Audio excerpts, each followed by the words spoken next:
Muito boa noite a todos. Hoje é dia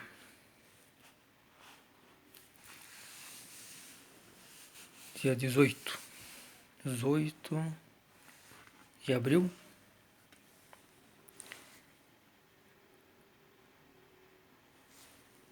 de 2020.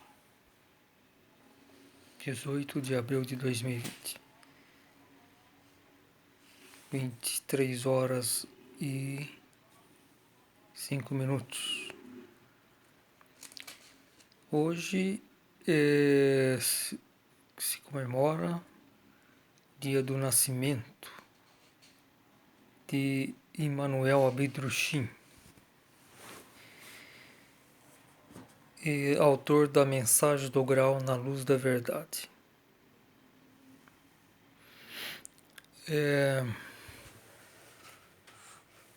Para os leitores da Mensagem do Grau, Abidrushim, Emmanuel Abidrushim,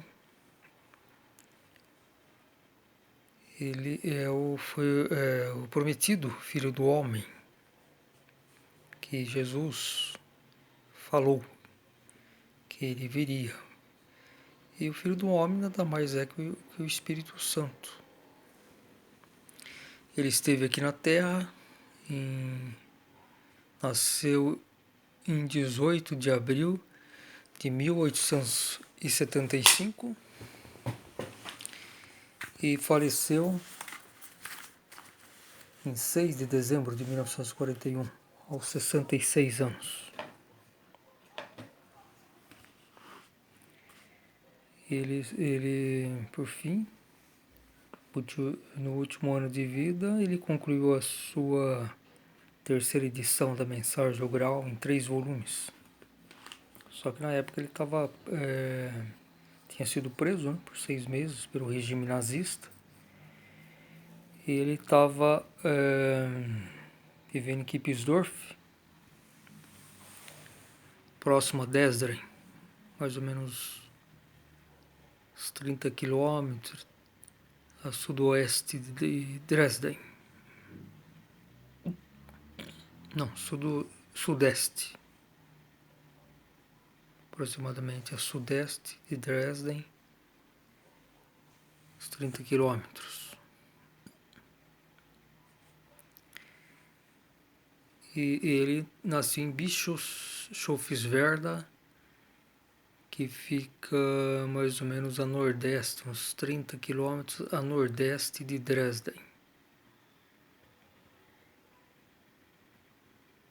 Então está se comemorando 145 anos do nascimento dele.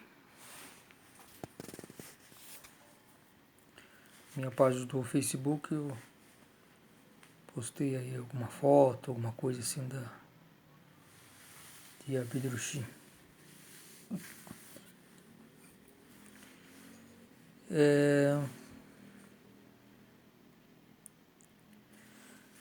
Depois da partida dele, ele é mesmo assim, ele entregou algumas mensagens chamadas Cópias das Anunciações, que Charlotte von Troeltsch recebeu entre o dezembro de 1941 até o início de 1944. Então são 46 mensagens curtas que essa vidente, né, que era uma discípula dele, ela era instrutora da Escola do Grau, evidente. Parece que foi em 1933, lá em Pomperberg, ele inaugurou uma escola do Grau, porque lá habitavam alguns adeptos, talvez umas 100 pessoas, mais ou menos, com a sua família. Acho que talvez tinha lá umas 15 famílias.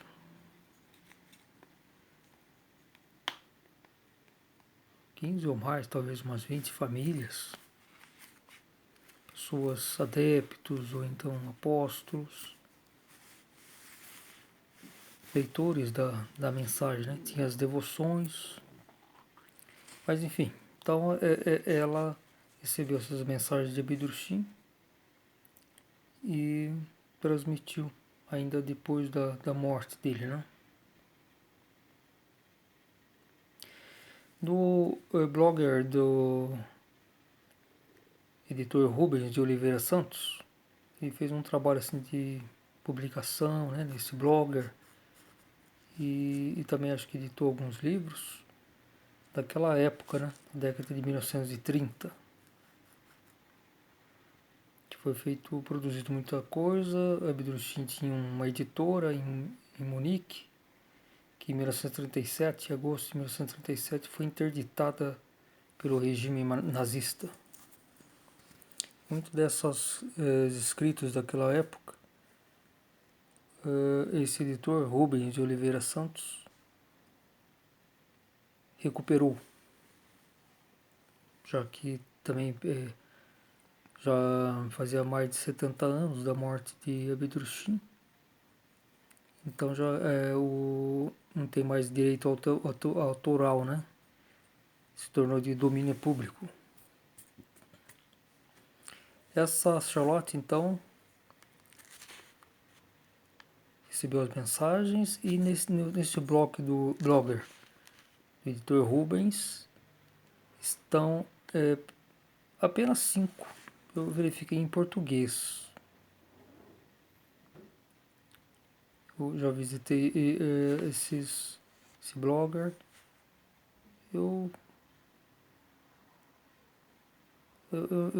Tá mais ou menos por aí, né? Eu acho que essas mensagens são muito importantes, né? Porque é uma espécie, ele fez como Jesus Cristo fez após sua morte, que apareceu aos discípulos, ainda entregou umas mensagens aos discípulos. E Abdurrahim, não sei se ele chegou a aparecer fisicamente, pode até ser que tenha aparecido para essa vidente, né? Pelo menos, né? E não se tem relatos disso, mas se tem relatos dessas mensagens. Eu tenho essas 46 mensagens. Eu acho que foi um amigo que eu tive aí, que é o leitor da mensagem rural, que certa vez ele entregou para mim. E eu tenho salvo no meu computador. Eu estava até tentando salvar o texto para publicar, né, na minha página do Facebook, uma nota, por exemplo. Mas eu não sei, não consegui salvar, não sei o que aconteceu. Mas ainda acho que eu vou tentar isso mais para frente e publicar na minha página do Facebook. Eu acho muito importante. Então ele fez essas mensagens no intuito de, a princípio, dar uma orientação, uma última palavra às pessoas queridas dele, enfim, os adeptos, né? Estavam um pouco chocados, né? Todos os acontecimentos, a guerra, a perseguição nazista, da Igreja Católica também. A missão dele não foi fácil, né? Foi assim, tal qual foi a missão de Jesus, né? E Manuel por pouco acabou não morrendo num campo de concentração, né? Mas enfim, é último vídeo que eu gravei.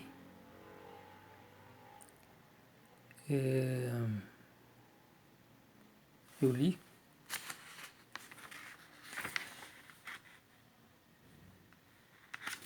Foi, acho que, a 8ª mensagem.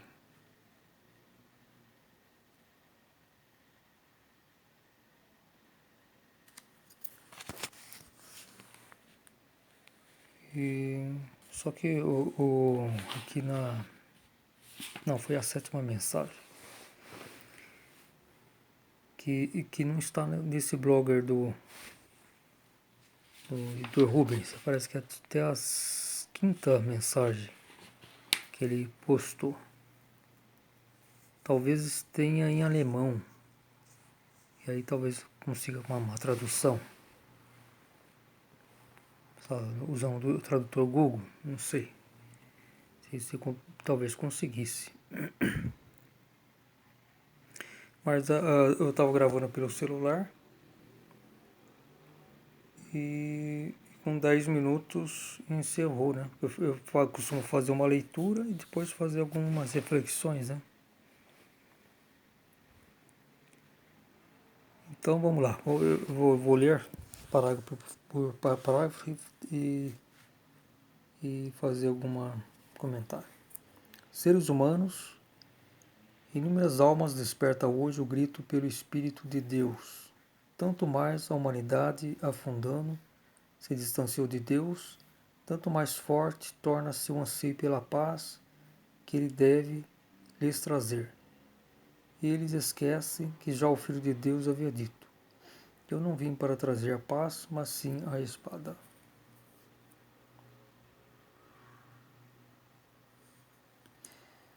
Seres humanos e inúmeras almas desperta hoje o grito pelo Espírito de Deus.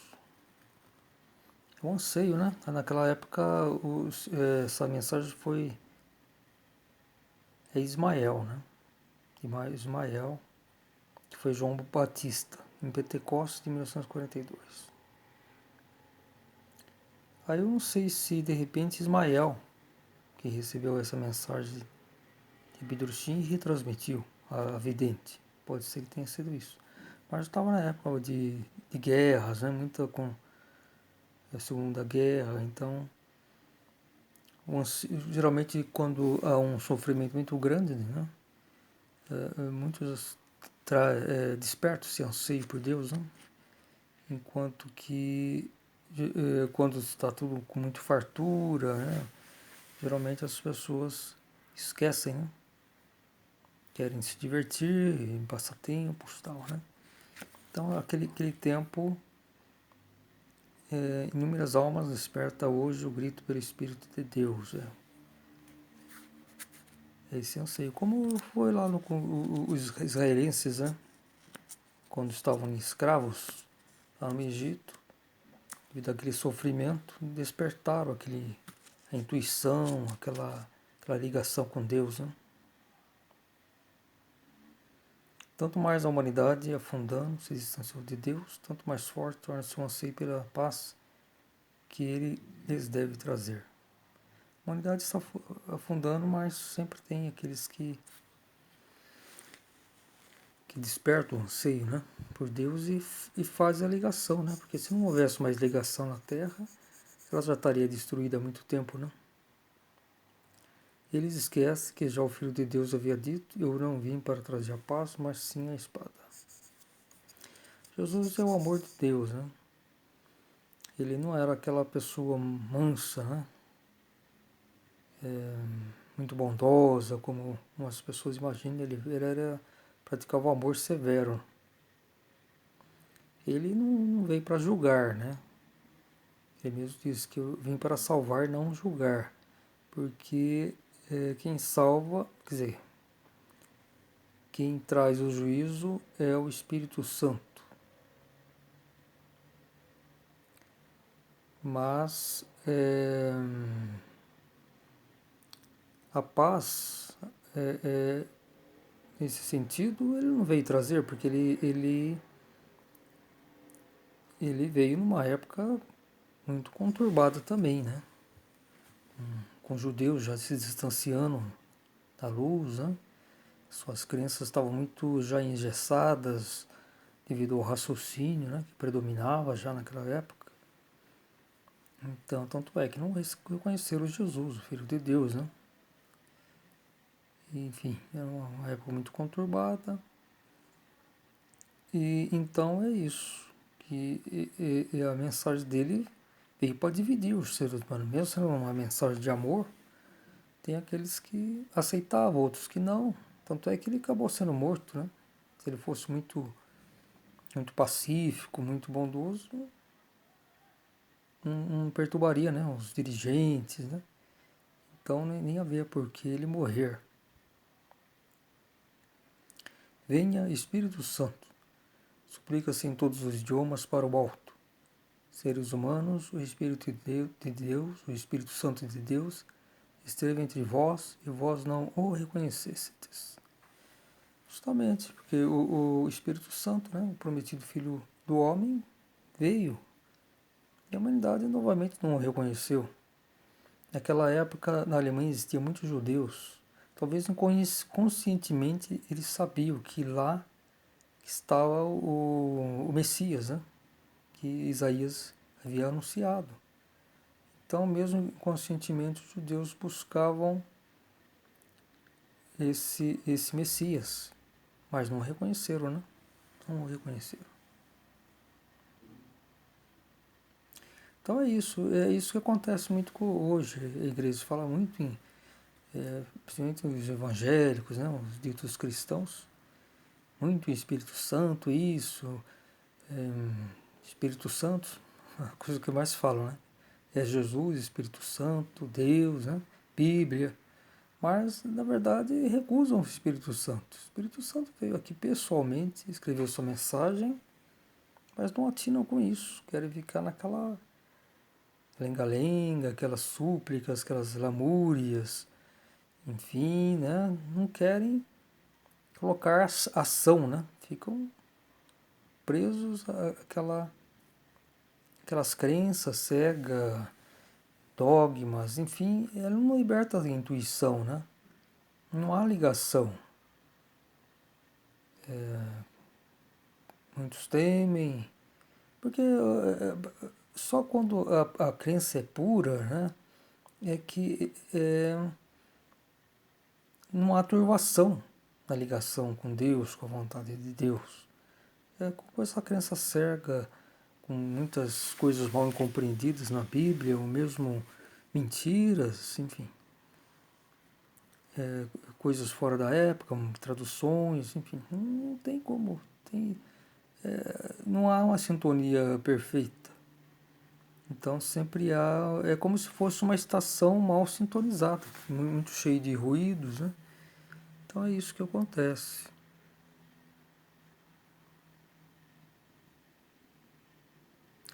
Achais vós que o reconheceríeis hoje, se ele, vestido com toda a sua magnificência, se vos revelasse? Ele encontrava-se entre vós, e vós não o reconhecestes. Onde se encontram os poucos que pensaram pressenti-lo? Onde está o seu reconhecer, sua fidelidade? Justamente é isso, né?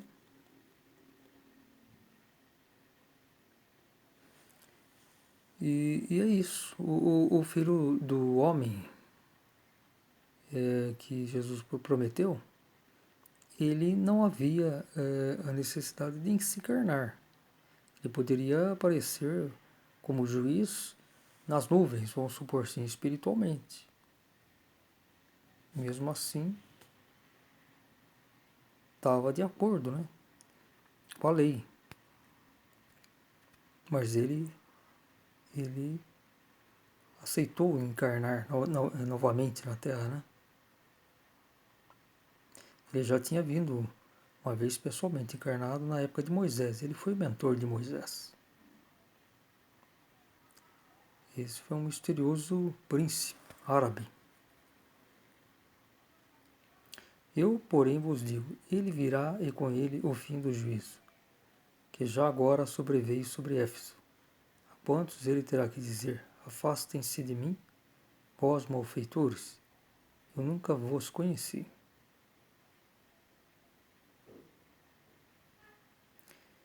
Ele virá e com ele o fim do juízo, que já agora sobreveio sobre Éfeso.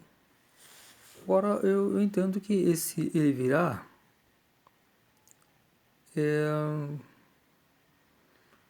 a palavra dele viva já está aqui na matéria. Não teria necessidade dele se encarnar novamente. Alguns acreditam, acham que ele vai se encarnar novamente, mas não tem porquê, né? Porque ele mesmo já havia dito aos seus fiéis que mais de um filho de Deus se encarnaria novamente aqui na Terra. Nem ele, Emmanuel, nem Jesus. Então, o que eu acredito, que ele mesmo já deu a entender, que ele iria dirigir o juízo, a conclusão do juízo, mas lá no burgo do Graal, lá no ápice da criação.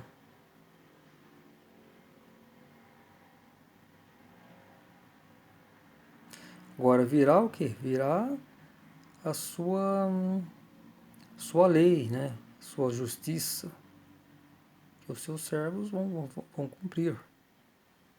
Agora, sua mensagem está viva, está aqui, nunca mais vai se afastar.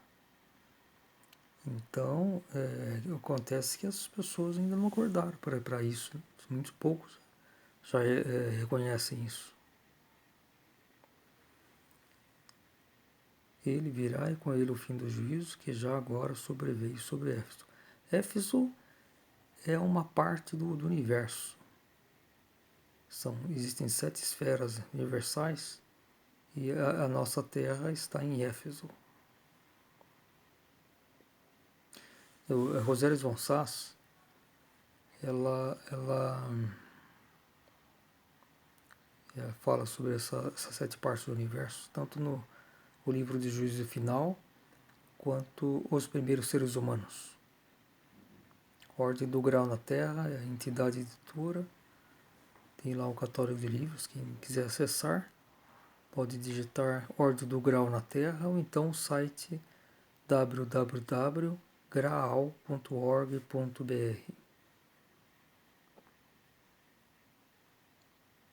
A quantos ele terá que dizer, afastem-se de mim, vós malfeitores, eu não vos conheci. Quantos que o negaram, né? Mesmo através da crença cega. Hoje os autodenominados cristãos é o retrato fiel do que eram os judeus antigamente, que não reconheceram Jesus. E hoje os cristãos não reconhecem a mensagem do grau, e nem reconheceram, não foram capazes de reconhecer o Espírito Santo quando ele estava encarnado na Terra. Como disse, ele nasceu há 145 anos, em Bischofswerda,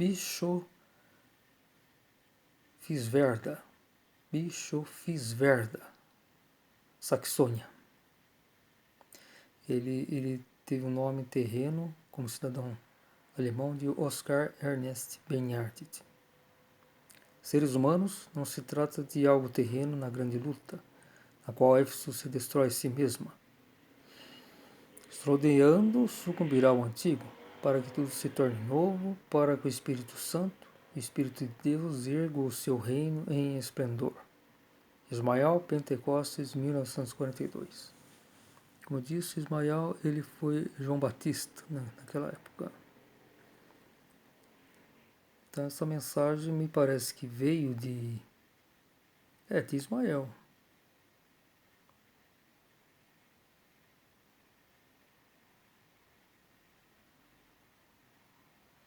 Ele é considerado o mais fiel dos fiéis, né? Fiel de Deus, fiel dos filhos de Deus, Jesus Cristo e Emmanuel. Seres humanos, não se trata de algo terreno na grande luta, na qual Éfeso se destrói a si mesmo. Destrói tudo que é de ruim, né? É isso a limpeza, né? Do juízo final, né? A renovação do planeta, para que possa surgir o reino do milênio. Estrondiano sucumbirá ao antigo, para que tudo se torne novo. Esses são os fatos que irão ocorrer, sendo o principal a estrela do juízo final, que a Biturixim fala o grande cometa, na mensagem do grau do primeiro volume. Também fala sobre a estrela de Belém. Estrondiano sucumbirá ao antigo, para que tudo se torne novo. Aliás, eu acredito que esse grande cometa que fala Biturixim, também Rosélia von Sass, no livro do Juízo Final, é esse planeta cometa que muitos chamam de Nibiru, e que alguns estimam que já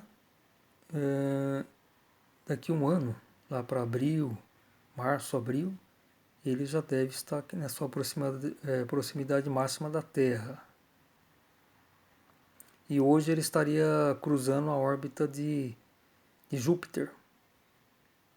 Então ele vai se aproximar do Sol, vai contorná-lo, vai cruzar a órbita da Terra, né? E no retorno dele, que ele vai ter a aproximação máxima da Terra. Então é mais ou menos daqui a um ano. E vai ver os 3 dias de escuridão e todo o novo sol também, que fala Rosales von Sass. Para que o Espírito Santo, o Espírito de Deus, erga o seu reino em esplendor. Porque a Terra foi o último planeta, o último que ainda permaneceu as trevas, né? É o último baluarte das trevas, né? A matéria fina da Terra está tudo já saneada, né? Só ficou a matéria grosseira, a última etapa. E aí o reino, seu reino em esplendor. Muito bem, vou encerrar por aqui. Já é um pouco tarde, né? A minha intenção é gravar um pouco mais de vídeos, publicar no meu canal. E que está no meu nome, Antônio César Domingues Edu. É isso aí. Muita paz, muita luz. Uma ótima noite.